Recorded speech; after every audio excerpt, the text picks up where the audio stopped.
నమస్కారం. జూన్ మాసంలోని 16వ తారీఖు నుంచి 31వ తారీఖు వరకు ద్వాదశ రాశుల్లోని 12 రాశుల వారికి శుభ అశుభ ఫలితాలు ఏ విధంగా ఉన్నాయో తెలియచేయడానికి ఈరోజు స్టూడియోలో మనతో పాటు ఉన్నారు ప్రముఖ జ్యోతిష ఆధ్యాత్మికవేత్త బ్రహ్మశ్రీ నందిబట్ల శ్రీహరి శర్మ గారు. మరి గురువు గారితో మాట్లాడి మరి ద్వాదశ రాశుల్లోని 12 రాశుల వారి శుభ అశుభ ఫలితాలు ఏ విధంగా ఉన్నాయనే అంశం గురించి తెలుసుకుందాం. నమస్కారం గురువు గారు. వాగర్థావివ సంపృక్తౌ వాగర్థ ప్రతిపత్తయే జగతః పితరౌ వందే పార్వతీ పరమేశ్వరౌ సదాశివసమారంభాం శంకరాచార్య మధ్యమాం అస్మదాచార్యపర్యంతం వందే గురుపరంపరాం ఆదిత్యాయ చ సోమాయ మంగళాయ బుధాయ చ గురుశుక్రశనిభ్యశ్చ రాహవే కేతవే నమః. శృంగేరి పీఠాధిపతులు కంచి పీఠాధిపతులకి నమస్కారములు తెలియచేసుకుంటూ కార్యక్రమాన్ని ప్రారంభిద్దాం. గురువుగారు, మరి వృషభ రాశి వారికి వచ్చేసి 16వ తారీఖు నుంచి 31వ తారీఖు వరకు మరి వీరికి అశుభ శుభ ఫలితాలు ఏ విధంగా ఉన్నాయో ఒకసారి తెలియచేయండి గురువుగారు. వృషభ రాశి వారికి సంబంధించి చూసుకున్నట్లయితే ఈ యొక్క 16వ తారీఖు నుంచి 31వ తారీఖు వరకు ఏ విధంగా ఉండబోతుంది అనేటువంటి తెలుసుకునే ముందు గ్రహ సంచారం తెలుసుకుందాం. రాశిలోనే కుజ గురు యొక్క సంచారము, అలాగే రవి శుక్ర బుధ యొక్క సంచారం తృతీయ స్థానంలో, పంచమ స్థానంలో కేతువు, లాభస్థానంలో రాహువు, అలాగే దశమ స్థానంలో శని యొక్క ప్రభావం గమనించుకున్నట్లయితే ప్రధానంగా ఈ యొక్క వృషభ రాశి వారికి కంటక శని దోషం అనేటువంటిది ఉంది. ఈ కంటక శని దోషంతో పాటుగా ఈ శని వక్రీకరించినటువంటి కారణం చేత చేయాల్సినటువంటి ప్రతి పని కూడాను ఆలస్యంగా ముగుస్తుందనేటువంటి విషయం గమనించుకోవాలి. అలాగే ఇబ్బందులతో ఈ యొక్క ప్రతి పనులు కార్యక్రమాన్ని పూర్తి చేసుకుంటారు. కానీ గ్రహాల యొక్క అనుగ్రహం సంపూర్ణంగా కొంత యోగము చేయడం కారణం చేత చేసేటువంటి వృత్తి ఉద్యోగ వ్యాపారాల్లో ఆశించిన మేర లాభాలు పొందుతారు. అలాగే వ్యాపారస్తులకి, చిరుద్యోగులకి మరియు కుల వృత్తిలో ఉన్నటువంటి వారికి, చేతి వృత్తిలో ఉన్నటువంటి వారికి చాలా లాభదాయకంగా ఉంటుందని చెప్పవచ్చు. అయితే ధనపరంగా ఏ విధంగా అయినప్పటికీ చూసుకున్నప్పటికీ వృషభ రాశి వారికి చక్కటి శుభపరిణామం ఉన్నప్పటికీ కూడాను అనుకున్నటువంటి పనులని కార్యాచరణల రూపంలో దాల్చడం కోసం ఎక్కువగా ఈ ఆలోచనలతోనే వృధా కాలయాపన చేసేటువంటి అవకాశాలు ఉన్నాయి. ఇక ప్రధానంగా చూసుకున్నట్లయితే అతి ఆత్మవిశ్వాస ప్రభావం వలన మీరు కొన్ని సమస్యల్ని కొని తెచ్చుకుంటారు. ఎదుటి వాళ్ళని చులకనగా చూడడం అనేటువంటిది తగ్గించుకున్నట్లయితే ఎంతవరకు తగ్గితే అంతవరకు మీ యొక్క కుటుంబ సభ్యులతో కావచ్చు, మిత్రులతో కావచ్చు, మీరు ఆనందంగా గడిపేటువంటి అవకాశాలు ఎక్కువగా ఉన్నాయని చెప్పవచ్చు. ప్రధానంగా గమనించుకున్నట్లయితే లాభస్థానంలో రాహు విశేష యోగాన్ని కలగచేస్తూ స్థితి, అలాగే దశమ శని వక్రీకరించినటువంటి కారణం చేత అనుకున్న పనులు ప్రయత్న లోపాలు అనేటువంటి జరుగుతాయి. కాబట్టి ప్రయత్న లోపాలు లేకుండా మంచి ప్లానింగ్తో కనుక ముందడుగు వేసినట్లయితే ఈ యొక్క ద్వితీయార్థం, జూలై మాసంలో ద్వితీయార్థం అంతా కూడాను ఆనందదాయకంగా ఉంటుందని చెప్పవచ్చు. ఇక గమనించుకున్నట్లయితే ప్రధానంగా ఉద్యోగస్తులకి మంచి శుభ పరిణామం చెప్పవచ్చు. కోరుకున్న చోట బదిలీకి కావచ్చు, లేకపోతే అనుకున్నటువంటి విధంగా ఉద్యోగంలో ఈ తోటి ఉద్యోగస్తుల సహాయ సహకారాలు కావచ్చు, లేకపోతే ప్రమోషన్కి సంబంధించింది కావచ్చు, లేకపోతే నిరుద్యోగులకి నూతన ఉద్యోగ ప్రాప్తి ఈ యొక్క జూలై మాసంలో 16 నుంచి 31 తారీఖు వరకు ఉంటుందని చెప్పవచ్చు. వ్యాపారస్తులకి అన్ని రకాలుగా ఆనందదాయకమైనటువంటి పరిస్థితి ఉంటుందని గమనించుకోవాలి.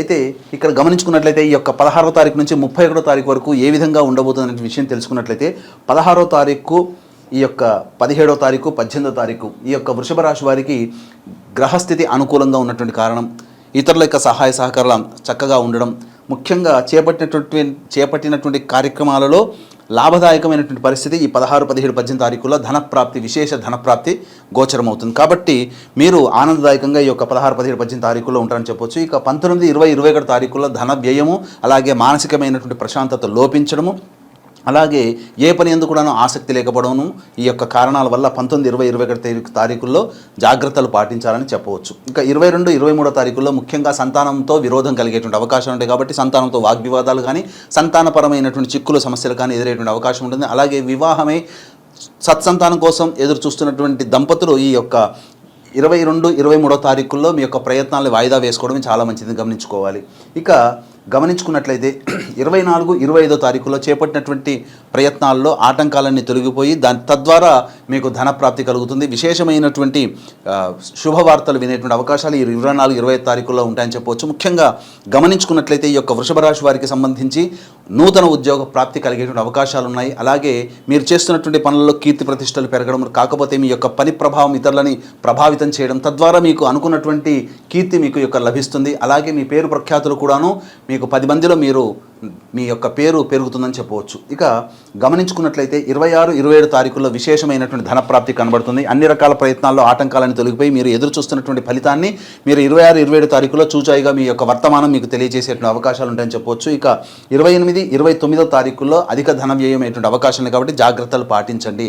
ఇక 30, 31 తారీఖుల్లో సంతోషమైనటువంటి జీవితంగా ఈ జూలై మాసంలో పడినటువంటి కష్టాలకి సంబంధించి అనుకూలమైనటువంటి పరిస్థితులు యొక్క మాసాంతంలో మీరు ఆనందదాయకంగా కుటుంబ సభ్యులతో మిత్రులతో విందులు వినోదాల్లో పాల్గొనేటువంటి అవకాశాలు ఎక్కువగా ఉన్నాయి. అలాగే పూర్వ పరిచయాల్లో ఉన్నటువంటి స్నేహితులు కావచ్చు, గత తరం స్నేహితులు కావచ్చు, లేదా నూతన వ్యక్తుల యొక్క పరిచయ ప్రభావం ఈ 31 తారీఖుల్లో జూలై మాసంలో ఉంటుందని చెప్పొచ్చు. ఏ తర్వాత చెప్పొచ్చేది ఏంటంటే 19, 20, 21, 28, 29 తారీఖుల్లో అధిక ధన వ్యయమైనటువంటి అవకాశం ఉంది. కాబట్టి మీరు ఈ 19, 20, 21, 28, 29 తారీఖుల్లో ఏదైనా ఖర్చులు పెట్టుకోవాలని ప్లానింగ్ చేసుకునేటట్టయితే వాయిదా వేసుకోవడమే చాలా మంచిదని గమనించగలరు. ఎందుకంటే ఈ 19, 20, 21 తారీఖు, 28, 29 తారీఖుల్లో ఆల్రెడీ మీ యొక్క జాతక రీత్యా ఖర్చులు అనేటువంటివి ఉన్నాయి. కాబట్టి మీరు ప్లానింగ్ చేసుకున్న ఖర్చులు కూడా తోడైతే అధిక ధన వ్యయం అయ్యే అవకాశం ఉంది. కాబట్టి జాగ్రత్తలు పాటించండి.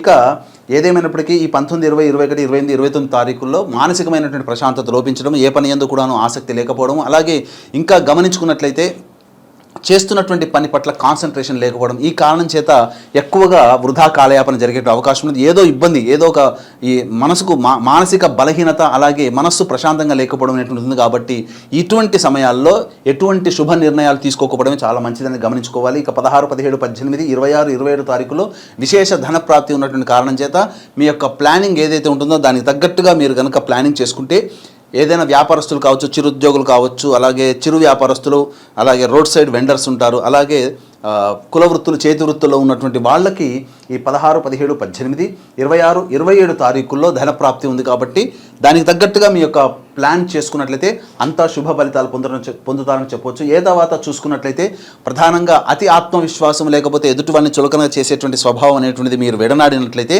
ఈ యొక్క జూలై మాసంలో ద్వితీయార్థం అనగా 16 నుంచి 31 తారీఖు వరకు అంతా కూడాను మీకు యోగదాయకంగా ఉంటుందని చెప్పడంలో ఏమాత్రం సందేహం లేదు. అయితే ఎంతటి వాడికైనప్పటికీ కూడాను దైవానుగ్రహం లేనిదే ఎటువంటి విజయాలు పొందలేడు. సాక్షాత్తు మహాభారతంలో అర్జునుడు దైవం సంభూతుడైనటువంటి కృష్ణుని రథసారథిగా పెట్టుకున్నాడు. కాబట్టి ఈ యొక్క కౌరవ సేన అంతటిని కూడాను మట్టు పెట్టగలిగాడు. కాబట్టి దైవం తోడైతే ఎన్ని సమస్యలు వచ్చినా కానీ ఎదుటి నిలుచుకోగలుగుతారు. కాబట్టి దీన్ని దృష్టిలో పెట్టుకునే ఈ యొక్క 21వ తారీఖు, ఈ నెల 21వ తారీఖు రోజున గురు పౌర్ణమి సందర్భంగా శ్రీకాళహస్తి క్షేత్రంలో రాహుకేతు పూజ, వృషభ మిథున, కర్కాటక, సింహతుల, వృశ్చిక, మకర, కుంభమీన రాశిలో జన్మించినటువంటి వారికి శని దోష పరిహారార్థమై శనీశ్వర హోమం, అఘోర పాశుపత మంత్ర హోమంతో పాటు ప్రత్యేకించి విద్యార్థుల కోసం సరస్వతి హోమం, దక్షిణామూర్తి హోమంతో పాటు విద్య, వివాహం, ఉద్యోగం, అనారోగ్యం సమస్యల నివారణకి 18 రకాల హోమాది కార్యక్రమాలు ఈ యొక్క సంబంధించినటువంటి శ్రీకాళహస్తి క్షేత్రంలో కేవలం 1500 రూపాయల రుసుముకే చేయించడం జరుగుతుంది. అలాగే సంవత్సరం పొడుగుతా మా పీఠం ఆధ్వర్యంలో జరిగేటువంటి కార్యక్రమాల్లో మీ గోత్రనామాలు నమోదు చేసుకోవాలని కూడా కార్యక్రమ తదనంతరం కాంటాక్ట్ చేసి పూర్తి వివరాలు తెలుసుకోవచ్చు. ఇది ఈ యొక్క 16 తారీఖు నుంచి 31 తారీఖు వరకు వృషభ రాశి వారికి కలిగేటువంటి శుభాశుభ ఫలితాలని చెప్పవచ్చు. ఓకే గురుగారు, వృషభ రాశి వారికి వచ్చేసి 16వ తారీఖు నుంచి 31వ తారీఖు వరకు మరి వీరికి శుభ అశుభ ఫలితాలు ఏ విధంగా ఉన్నాయో మాకు తెలియపరిచారు. అలాగే ఏంటంటే వీరి యొక్క జాతకంలో ఏమైనా చిన్న చిన్న దోషాలు ఉన్నా కానీ మరి దానికి ఈ 16 నుంచి 31వ తారీఖు వరకు ఎటువంటి పరిహారం చేసుకుంటే వీరికి బాగుంటుంది అంటారు? ప్రధానంగా ఈ 16వ తారీఖు నుంచి 31వ తారీఖు వరకు ఎదురయ్యేటువంటి సమస్యల పరిష్కారానికి మీరు ఈ చెప్పినటువంటి ఫలితాలన్నీ కూడాను గోచార రీత్యా మనకు చెప్పినటువంటివి రాశుల ప్రకారం. కాబట్టి ఇంతకన్నా సమస్యలు అధికంగా ఉన్నప్పుడు మీకు దగ్గరలోని ఉపాసనాపరులైనటువంటి జ్యోతిష పండితులను సంప్రదించినట్లయితే మంచి ఫలితాలు మీరు పొందగలుగుతారు. అయితే సాధారణంగా వచ్చేటువంటి సమస్యల పరిష్కారానికి ప్రతిరోజు కూడా సుబ్రహ్మణ్య స్వామి దేవాలయంలో ఆవు పాలు, ఆవు నెయ్యి, తేనె ఈ మూడిటితో అభిషేకం జరిపించి చలివిడి నైవేద్యంగా పెట్టండి. ఈ విధంగా ఒక 5 రోజుల పాటు చేయండి. తప్పకుండా మీకున్నటువంటి సమస్యలు ఆ యొక్క సుబ్రహ్మణ్య స్వామి యొక్క అనుగ్రహంతో పరిష్కారం అవుతాయని చెప్పడంలో ఏమాత్రం సందేహం లేదు. ఓకే గురుగారు, వృషభ రాశి వారికి వచ్చేసి 16 నుంచి 31 వరకు మరి వారి ఫలితాలు ఏ విధంగా ఉన్నాయి అంశం గురించి అయితే తెలియజేశారు. ధన్యవాదాలు. సర్వం శ్రీ ఉమామహేశ్వర పరబ్రహ్మార్పణమస్తు.